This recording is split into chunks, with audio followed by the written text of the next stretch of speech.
Chandikhol डुबुरी bypass एपटे court रास्ता अच्छी आप जापे जगह हूँ चंडीखोल छक डुबुरी बाईपास दुकान ना हूँ यूएस ट्रेंड्स। मुझे भुवनेश्वर रोली जेहतु मुझे चंडीखोल पिला कि भुवनेश्वर बहुत टाइम रोली कि मुझे देखिली कि जो जिनसा भुवनेश्वर कटक रही है चंडीखोल ना एम खाली माने अलग जिनस देकी भल बहुत पैसा नहीं मार्जिन बहुत रोचे तो से क्वालिटी एम पाइपार आम लोक तो से जो मुझे बहुत भाविकी केमती आम चंडीगढ़ लोक कहीं बेकार कटक भुवनेश्वर जी से ये कहीं क्वालिटी न पाइबे तो से जो बहुत भाविकी ये चंडीखोल छक कर मूल्य आमर 349 रु स्टार्ट होची आमर मूल्य एंड होची 1500-1700 एंड होची तापर आपको डिस्काउंट मिल जाओ 349 रे भी आपको डिस्काउंट मिल जाओ। तो ग्राहक जी भी नौ आम रिव्यू पचारू सब ग्राहक को रिव्यू रखुचु आम कौन इम्प्रूव कर भी रिव्यू नौ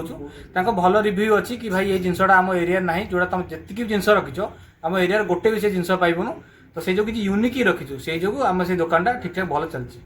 आमर चंडीखोल मार्केट उपरे डुबुरी बस स्टैंड उपरे दुकानटा है यूएस ट्रेडर नाम आठी सब प्रकार ब्रांड जिनस मिले जेपर कि पुमा नाइक आउ सब प्रकार ब्रांडेड जिनस जॉर्डन मिले सब प्रकार जितक ब्रांडेड कंपनी रहा सब प्रकार ड्रेस मिले आम जो ड्रेस किणा जाऊे कटक भुवनेश्वर से ड्रेस आम एठी ही पाइपर तेल आम कटक भुवनेश्वर कहीं अଯଥା जावा से भाया रेट से भाया क्वालिटी आम जब ये चंडीखोल मार्केट उपर पाइबा तो आम भुवनेश्वर कटक कहीं जावा बेकार अननेसेसरी पैसा खर्च करी दुकान गोटे चंडीखोल मार्केट उपर खोजुलु जहा हो भाई खोली ये दुकान टी आमको बहुत खुशी लगुच। भुवनेश्वर जो क्वालिटीर माल मिलूँ ये दुकान भी से भाया क्वालिटीर माल मिलूँ